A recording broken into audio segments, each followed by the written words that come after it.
for supremacy in the Sunshine State.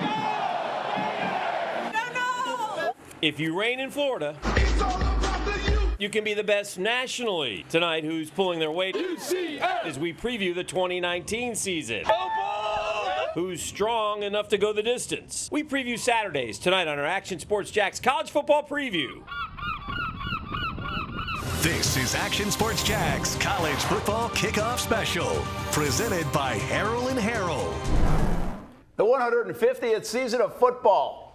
They moved the Gators and Canes game up to this week for a special kickoff to the milestone year. Camping World Stadium in Orlando is the site for the 2019 lid lifter. Flex with us. Yeah, I like it. Hello, are you ready for some college football? We are. Welcome to our Action Sports Jax College Football Preview. 60 minutes to preview 60 minutes of action. I'm Dan Hickey. He's Brent Martineau. Per usual, so many fantastic storylines again this time around, from the battle for supremacy in the Sunshine State to others trying to establish their own footing. And the best part of it, it kicks off in just 5 days in Orlando at Camping World Stadium with the Gators and the Canes. And speaking of Florida, they seem to have the upper hand in our state right now. At least that's what the pollsters think. Let's get right to it. We reveal the polls and what they look like. Clemson and Alabama, obviously the kings of college football. Georgia right behind him. Can they catch him? Oklahoma's been so good. It's like quarterback U all of a sudden. Ohio State, LSU, Michigan, and there's Florida. Number 8, not bad. Notre Dame and Texas follow suit. One reason why the Gators are number 8, expectations back in Gainesville, because their head coach seems to have a gift. He can sure call a ball play. 40 seconds. That's all the time coaches have to decipher down, distance, and what they want to do next. Here's the things we want to do to set them up, and let's see what happens well, and then we're going to, at the right time, call the play that we've set them up for. Dan Mullen has a knack for calling ball plays. They're at the 20-yard line. This is going to be a double pass. Tony to the end zone. Caught. Touchdown. But he's quick to credit the whole offensive staff. I think we have 5 guys on our offensive staff that would be pretty comfortable calling the game. And when you have that, and when you have those guys that have worked together and know the offense that well, it's really easy to make those inputs. Felipe Franks, for one, is impressed. I think he's natural at it. He does a great job on Saturdays of just putting me and the rest of the offensive guys in the best position to win. Being a head coach and getting the ball plays called is no easy task, but Dan Mullen's been beating the clock for a long time now. I got it oftentimes. You saw Felipe Franks talk during that story. Perhaps, Brent, no quarterback in the country has transformed quite as much as Felipe. Think about it. Go back to 2016 spring game. Florida fans weren't exactly touting Franks as the next Tim Tebow, but through hard work and mostly perseverance, Felipe Franks ain't done yet. Buried as a bust. Franks intercepted. It's Darius West. And now a dark horse Heisman candidate. I think that I took steps towards my ultimate goal. That is what is most important, is just to keep on improving. And I think that's what I kept on doing last season. Hopefully this coming up season just gets better. Felipe Franks could be an all-time comeback quarterback story. That's the ultimate goal for me, is to get a statue out there. And I know that takes a lot more hard work. Just enough patience and QB guru Dan Mullen are contributing factors to Felipe flipping the script. He does a great job on Saturdays of just putting me and the rest of the offensive guys in the best position to win. And he does a great job of making sure that we're all prepared throughout the week coming up to Saturdays. Still plenty of questions, and while building a statue of Franks in Gainesville is unlikely, he is no longer a bust. Just think about it. Last year, Felipe Franks, we didn't know if Kyle Trask was going to be Emory Jones, and now it's no doubt it's Felipe Franks. How about Florida State? Willie Taggart came in to coach the Noles about a month after Dan Mullen had signed on to coach the Gators. So naturally, there are always going to be comparisons. And I guess round 1, if you will, a Mullen TKO of FSU. But Taggart got up, dusted himself off, and has tried to steady a program that has just 12 wins the last 2 years. Think about that, about the equivalent of a normal season in Tallahassee. It started in the opener when the Noles turned it over 5 times and failed to score a touchdown at home for the first time in 10 years, getting burned by Virginia Tech 24-3. 11 penalties for 90 yards against Syracuse helped FSU drop its first game ever in the Carrier Dome. Wow!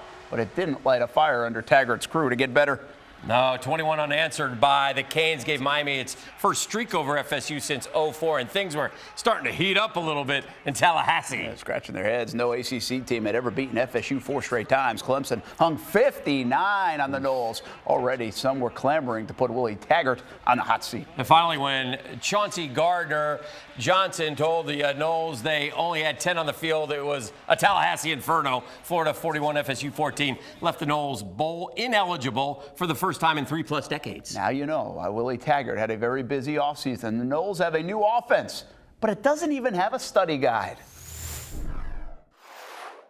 Green right X, shift the Viper right, 382 X stick looky.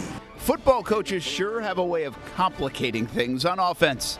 This year at Florida State, they did the opposite. The Noles don't even have a playbook. It was like, all right, so what were you supposed to study? You know, he was just like, you got to make your own playbook, basically. So just kind of something you had to get used to off the rip. I mean, I was shocked. I was like, there ain't no playbook. Like, how we supposed to study this? It's very simple offense, and you know, you learning. All you got to do is just keep watching film, watching what your mistakes you doing, and just learn from that. Just got to come in and take notes, do a great job of taking notes and hitting on the key point that coach hits on. Make sure you jot that down so you'll be ready to go out and execute. Kendall Briles is the new offensive coordinator. He brings an offense that is simple and fast. It's easy as a coach to sit in the office all day and dream up a lot of stuff and think that it's all going to be gravy. There's a lot of bullets out there on the field, and those guys got to process a lot of information and react. You know, you can say that it's going to be this way, but it may not be all the time. Play with your brains, play with your eyes and your speed, and that's just how simple it is. And how fast can you think while you're playing? Just read and react. Like any offense, playbook or no playbook, it's all about points and production.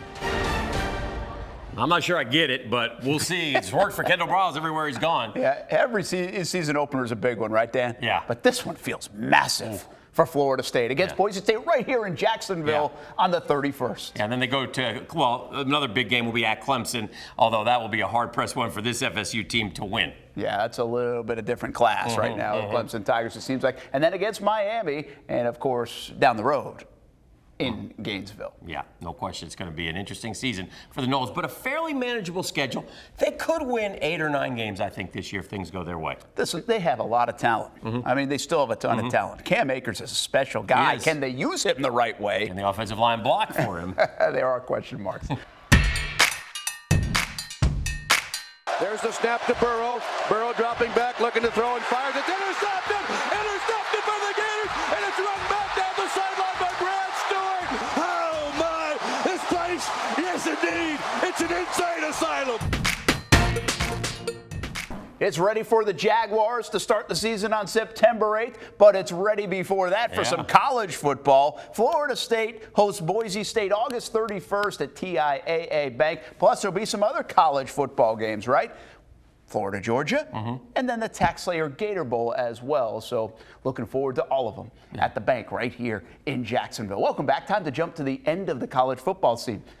41 bowl games, including the Final Four national championship, are on the docket. Dan, 41 bowl games. That's good for your pool. Yeah, it is. We've had one here in Jacksonville for 74 years.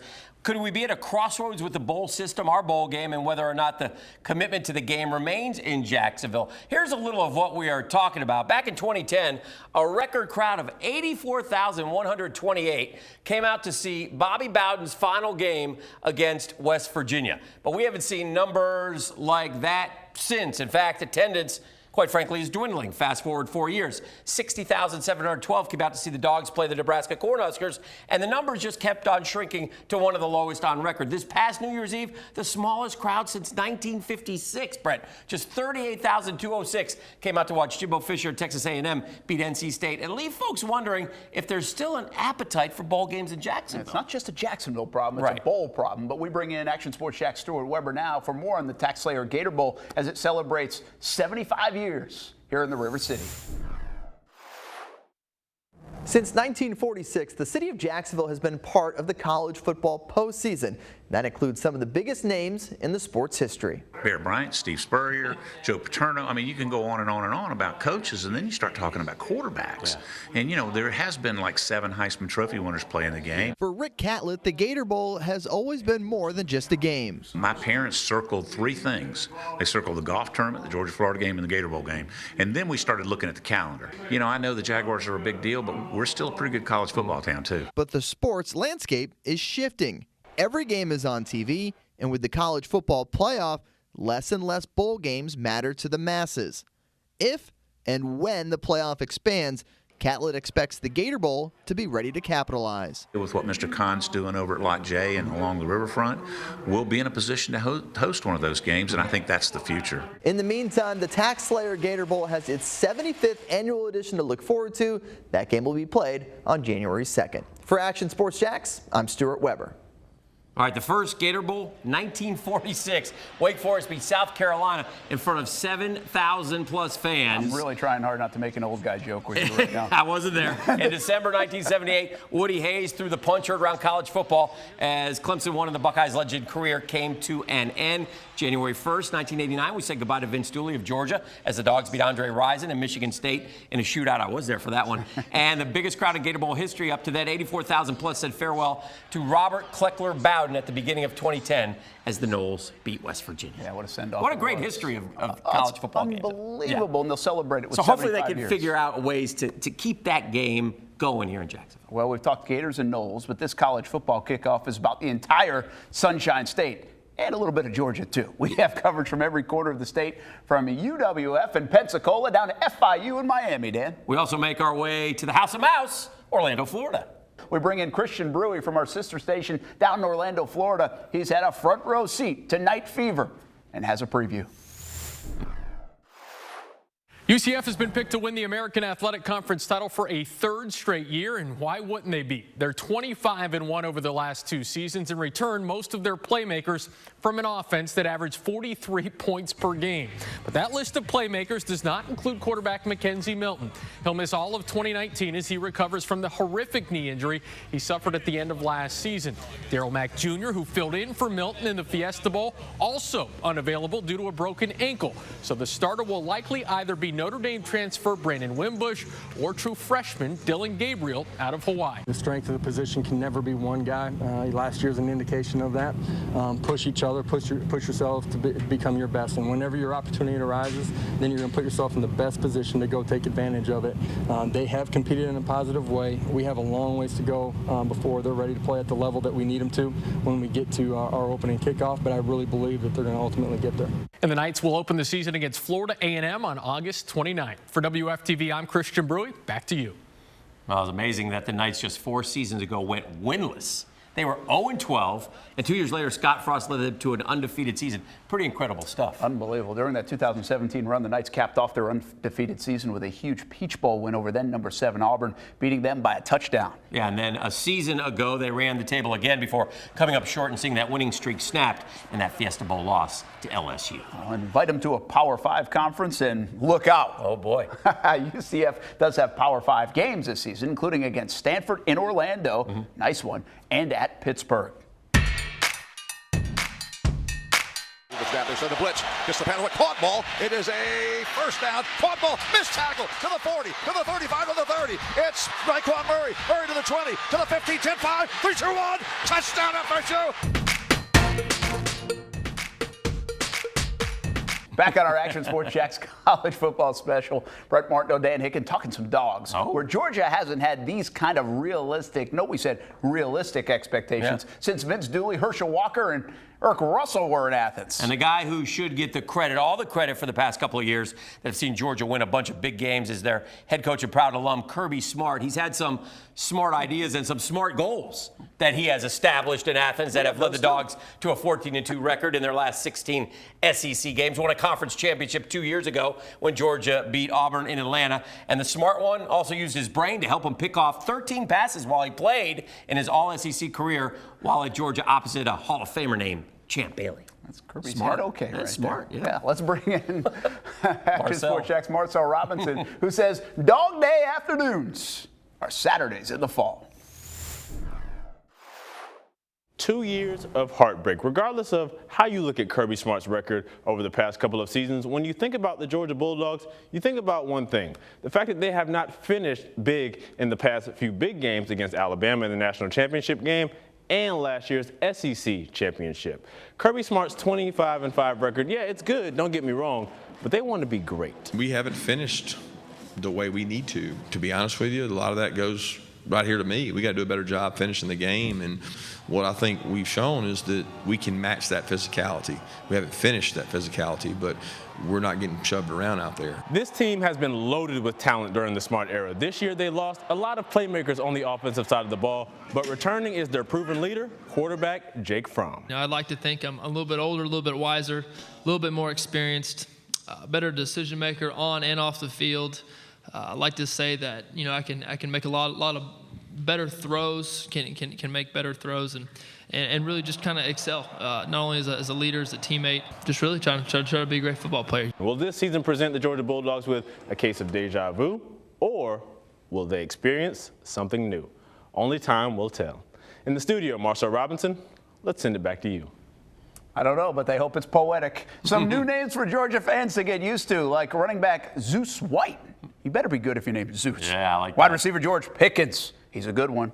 Big talent. And defensive lineman Trevon Walker. All 5 stars itching to make their mark in Athens. Yeah, Smart and Georgia rolling winners of 24 of their last 29 games, and 4 of those 5 losses to teams in the College Football Playoff, including a couple to Bama. Wow, pretty impressive. And besides 4 contributors, this is now an all Kirby Smart Georgia football team. His 4 recruiting classes, get ready for these numbers. Yeah. Digest them. 6th, 3rd, 1st, and 2nd. So they may be getting even better. That's impressive stuff. All right, we go back to Florida State. They will start the season, as we mentioned, in Jacksonville against Boise State, Aug 31.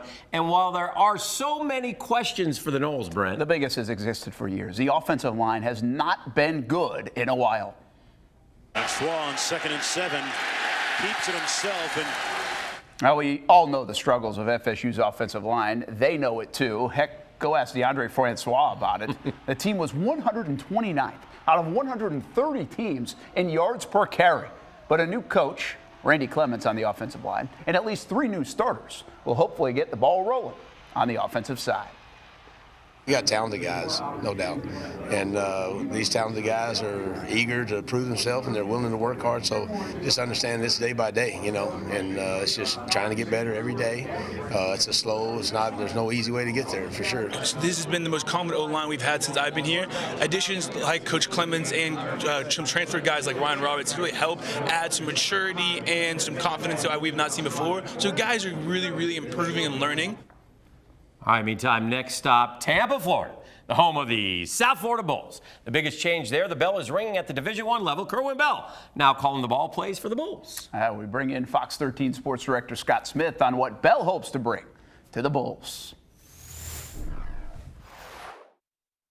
Well, the thing that's created the most buzz about the 2019 Bulls is the new offense, and the maestro of it, new offensive coordinator Kerwin Bell, a name known around these parts, of course. He played at Florida in the early 80s, the Bucks in 1989, but he's had a ton of success in the coaching ranks, most recently winning a D2 national title last year at Valdosta State. They're picking it up to the point where I think we're going to hit this thing in stride and hit it running. I really believe that as we get into this first year. I think we got enough weapons and enough veterans on this team to really have a good first year in the system. Yeah, a lot of excitement about just how many weapons Kerwin Bell will have in this Bulls attack this year. At Valdosta State, he averaged 52 points per game. The Bulls kick off the season August 30th at home against Wisconsin. Back to you. I'm excited to see Kerwin and how he does at that level. I think he's going to do great, and it's been fun to watch him and finally get to that Division I job as an OC. Yeah, finally given a chance. Yeah. I mean, he's got the goods. Yeah. Everything says it. The track record says it. Valdosta, 52 points. Pretty good. The Bulls would like to emulate their rivals down Interstate 4. They opened with Wisconsin, traveled to Georgia Tech before ending their season with the Knights. Yeah, Kerwin needs to swing through Jacksonville and find himself some quarterbacks, though, because coming up, signal callers galore. Right here, from Beck to Sims to other scholarship winners. Find out what they all have in common when we come back. Perry to the air again. Protected. Looking, throwing. He's got Jordan out there. He's got him at the 10, at the 5. Touchdown! It's a touchdown! Trevor Jordan for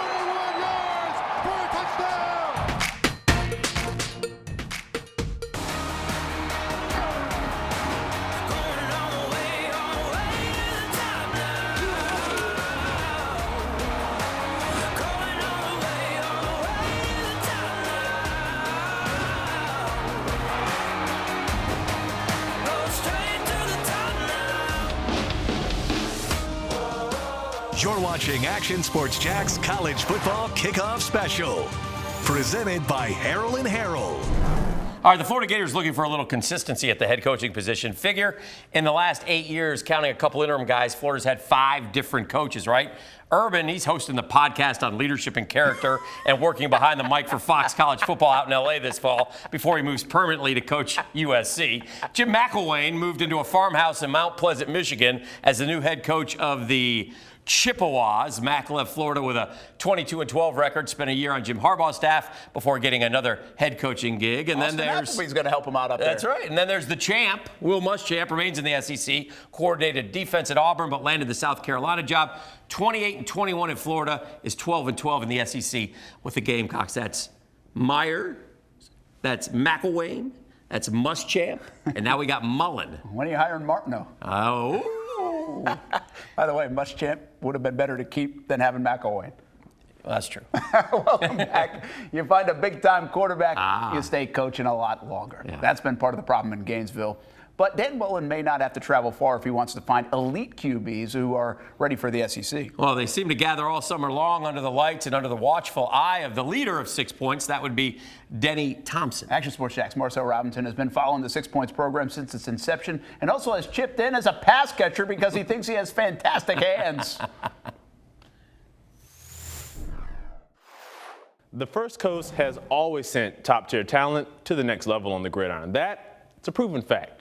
We've seen some of the top-tier talent at the quarterback position sprinkled around the area every year, but never like what we're seeing right now. Carson Beck, University of Georgia commit, Jeff Sims, Florida State commit. Those are the big two, but they aren't the only ones. Walter Simmons III out of Oakleaf, and farther out east, Anthony Richardson out of Gainesville, to name a couple others. Outside of their national recognition, they have one thing in common.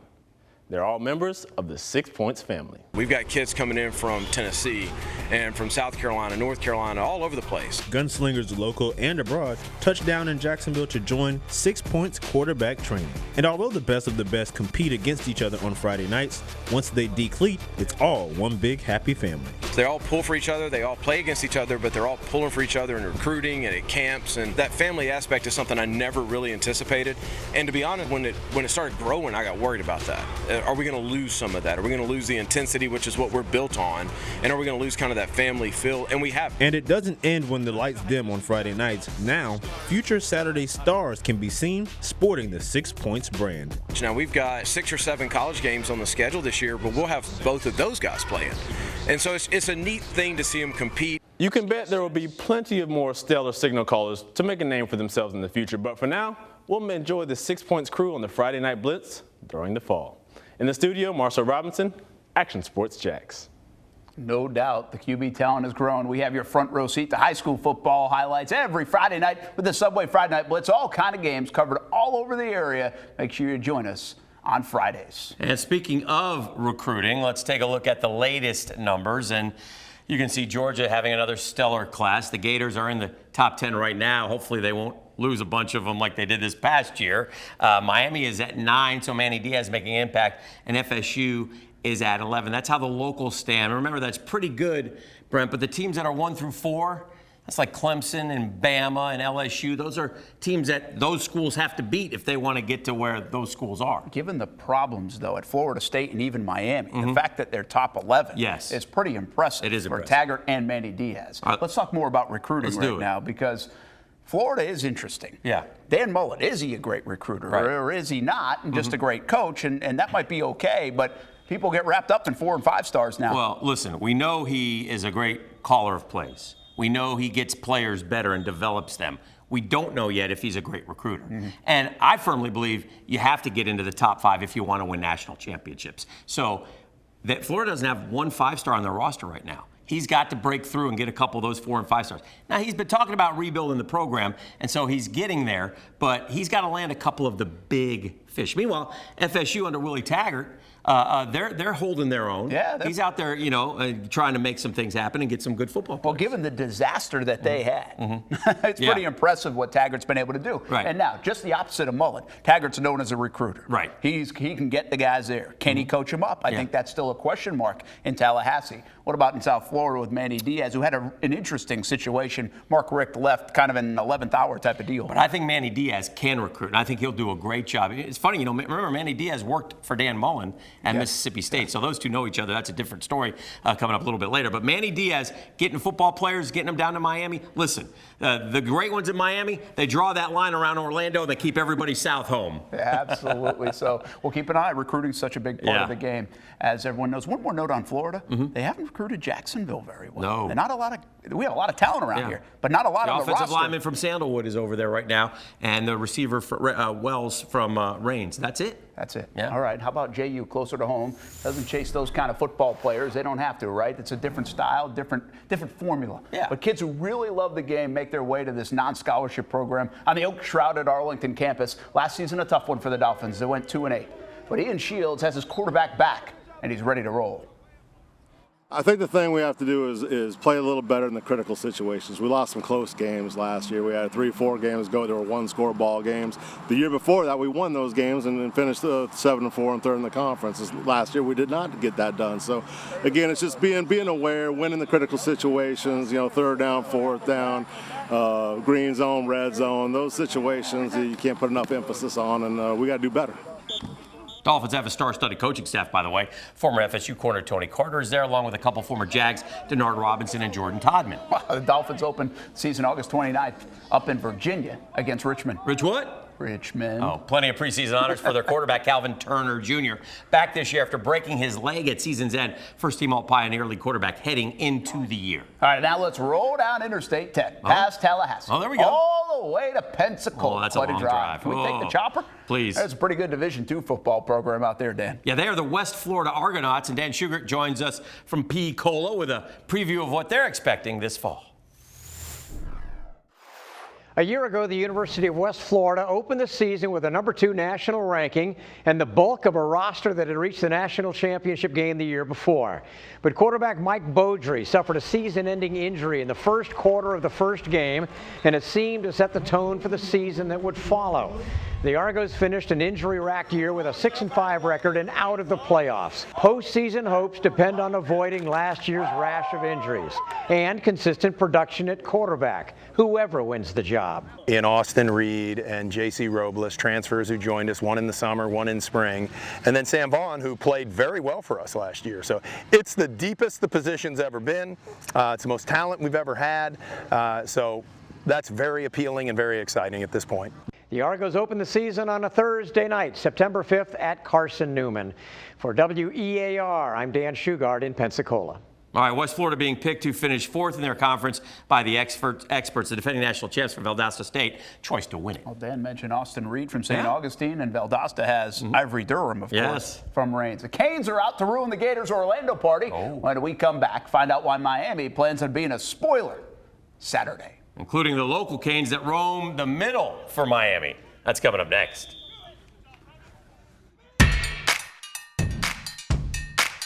We need one here. Handoff Swift. He hesitates, finds a hole. Swift, 25-20, far sideline, 15-10, 5. Get in there. Yeah! Touchdown, DeAndre Swift. On one hand, I pinch myself every day, but on the other hand, I realize that there's a lot of work to be done because this is a place where it can happen. The script has been written in terms of how it happens, and my job is to really follow the script and make these guys understand the recipe for success and hold them to it.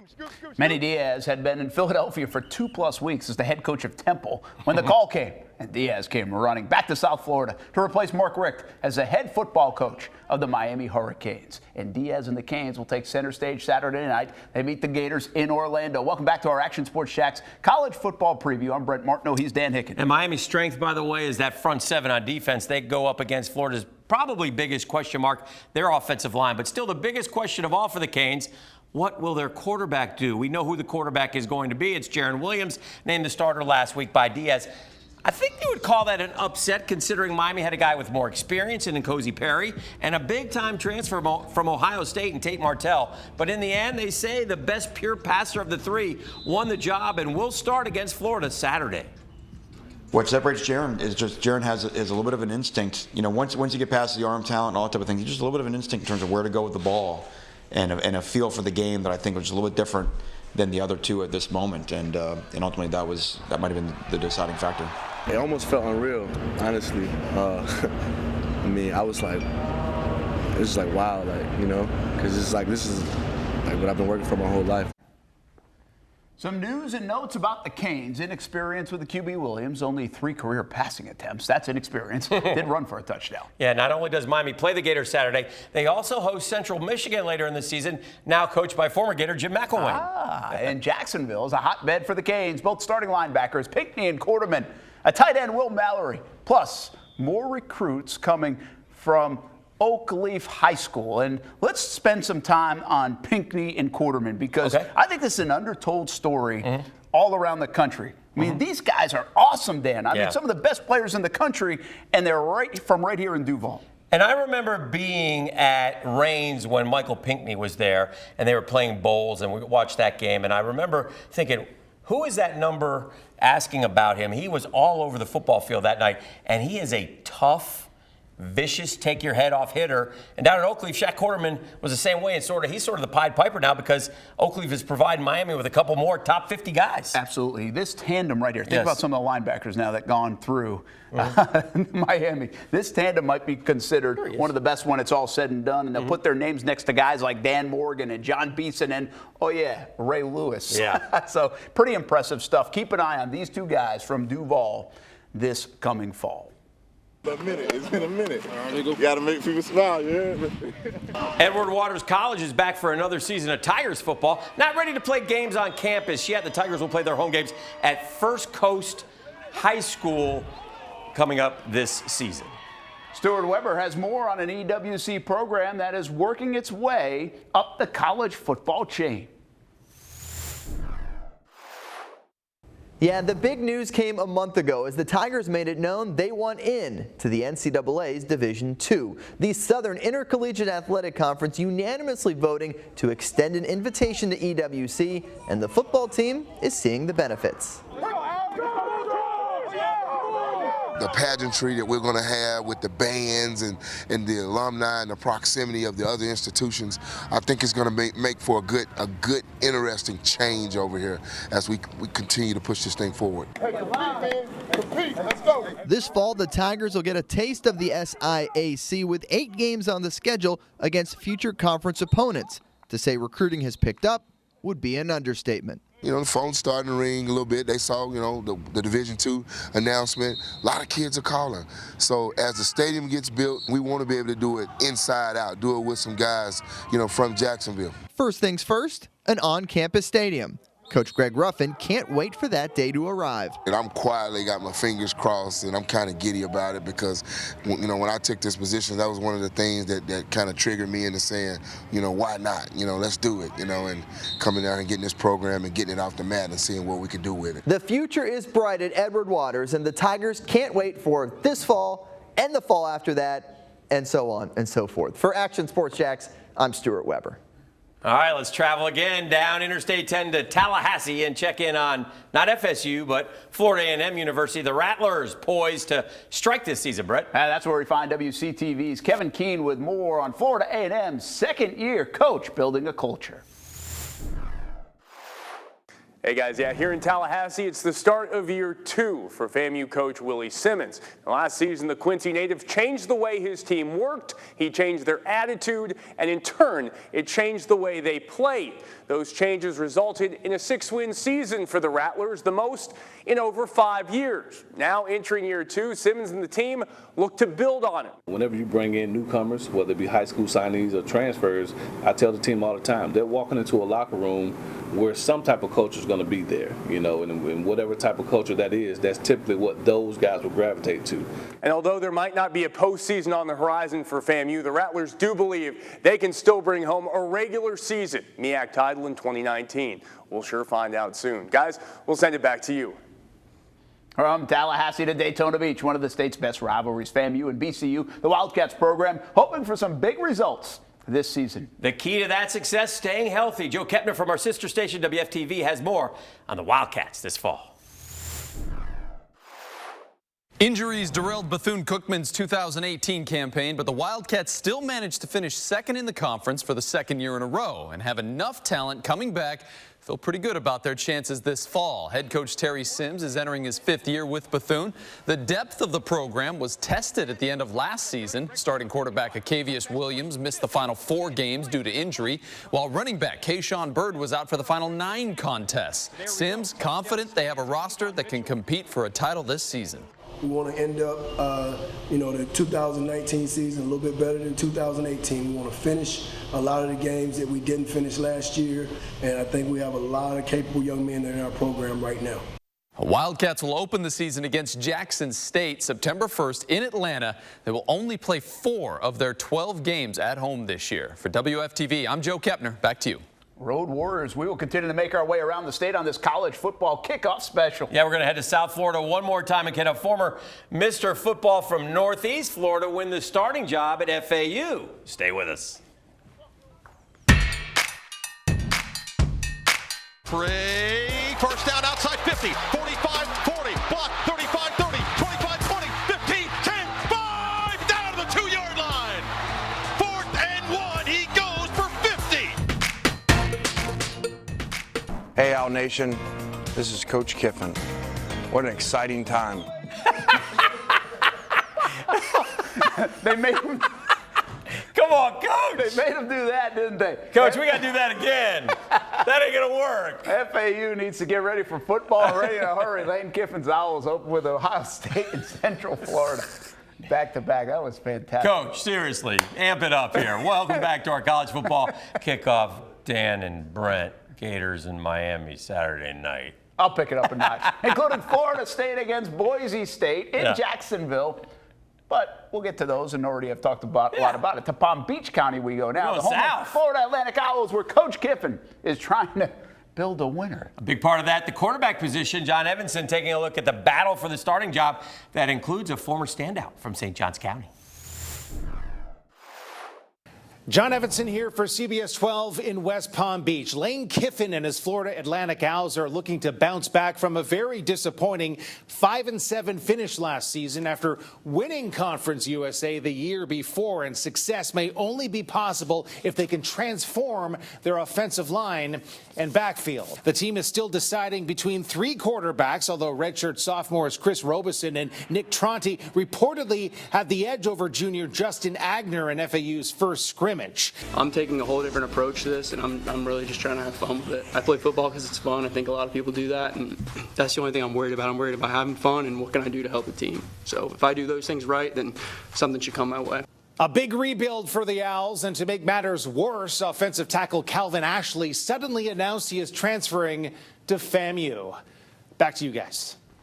Let's go a little further south in the Sunshine State, but stay in Conference USA. We visit the campus of Florida International University in Miami next. Yeah, it's the FIU Panthers. They won 9 games and played in one of the more entertaining bowls of last postseason, beating Toledo 35-32 in the Bahamas Bowl. I know you remember that one. This is Butch Davis's 3rd year at the other university in Miami, and so far, so good. 1-8, 1-9 his first 2 seasons, and has 2 bowl appearances going 1-1. Butch Davis has a veteran quarterback in James Morgan, who loves the bond with his head coach. I consider it a blessing to be under him because he's taught me so much about football and about how to act, as a leader, as a teammate, even as a person and stuff like that. I'm learning new stuff from him every day, and it's a pleasure to be on the field being under his coaching. That's the oldest looking college quarterback I've ever seen. That. Back to the Florida Gators, the area's most highly ranked and anticipated team. If there's an Achilles heel to the 2019 Florida team, most would agree it's the offensive line. Yeah, talented, yes, and experienced, major, yes. Depth, they hope they don't have to find out, but they probably will. Back in the 80s, Brent, the Florida Gators had such an outstanding offensive line, it was nicknamed the Great Wall. It's been the standard ever since in Gainesville. So the Gators will try to build that wall one more time in 2019, but the names will be different. Guys like Stone Forsythe, who sounds like he would be a good law firm, but we'll see a tackle. Brett Hagee, Nick Buchanan at center, Chris Bleich, Richard Garage, certainly the biggest question mark that is heading into the 2019 season. I think since I've been here, there's always been doubters with our group, and it definitely motivates us, because, a lot of it's going to be put on us, with our team success, and that's what motivates us going into the year. All right, so remember, Juwan Taylor is with the Jags now. 5-star lineman, Martez Ivey gone. Tyler Jordan, versatile guy, is back in Jacksonville and now coaching. Fred Johnson played a lot of games for the Gators. He's out as well. Yeah, but Florida faithful put their faith in O-line coach John Hevesy, an excellent resume. For example, last year, Felipe Franks was sacked only 19 times actually less than he was in 2017. But not much wiggle room. Depth, a major concern, as we noted. If any of the 5 go down, it's a football game, so that happens, especially at that position. Yeah. The likelihood is that the team will rely on some awfully young players. Maybe Mullen can hide that a little bit with his play calling. Well, that's one thing he's good at, and we'll see if he's able to do it. Can an Oklahoma quarterback win the Heisman for a 3rd straight year? Name the starter today, by the way. Yeah, we break down Jalen Hurts' chances, Vegas style, and other Heisman hopefuls as well. That's coming up next. The Alabama native wins the foot race, and Clemson strengthens its grip on this championship game. If there's one thing I know, you don't want to be the Heisman favorite in August. It doesn't usually Sorry, work. Trevor Lawrence. Yeah. Or I'm sorry, Tua. Yeah. Couldn't do the math that quick. Yeah. Amazing thing is how Fields is such a heavy favorite, and we haven't even really seen him play. Well, and Jalen Hurts, I mean, is he Heisman good, or is it Lincoln Riley that's Heisman good? Well, you know? Would he suffer because the last 2 guys are Oklahoma quarterbacks, too? Yeah, and don't sleep on Jake Fromm. I mean, why not? Though the receivers are young around him. Hey, we love to forecast around here, right? We've had Huckleberry bets. We fight for the fedora in the NFL. Money sometimes exchanges hands. Sometimes. With all that said, time for another fearless forecast. The Final Four. Yeah. It would be easy to do this, right? Clemson, Bama, Georgia, OU. Yeah. In fact, if you made me put my house on it, I probably would. We try to find at least one different, and maybe more. Let's see what we've cooked up this year. Dan, we begin with you. All right, and here we go, ladies. Oh, yeah! Oh, you hovered up! You hovered up! Gators in the Final Four. Are you trying to get the kid to Florida or something? We got Florida, we got Bama and Clemson, and then we got Texas and the Gators. What about that, Brett Martineau? Give us Does that excite you? Yeah, that's. I can't believe. Want to keep our Do schedule you really busy. think Florida can win a national championship? I don't know if they can win it, but I think they got a shot at the Final Four.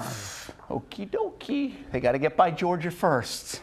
So I'll take the Dogs once again. I think for like the 3rd straight year. Every year you take the Dogs. I've been decent with it the last couple of years. All right, that's true. All right, Clemson is Clemson. I can't get Clemson out of there. Wait a minute, is that Michigan M? No, it's not only Michigan M, but how about the Utes out of the Pac-12? Get rid of Oklahoma and Texas, and I'm going with the Utes. So Bama's not going to do anything. They're not in the Final Four.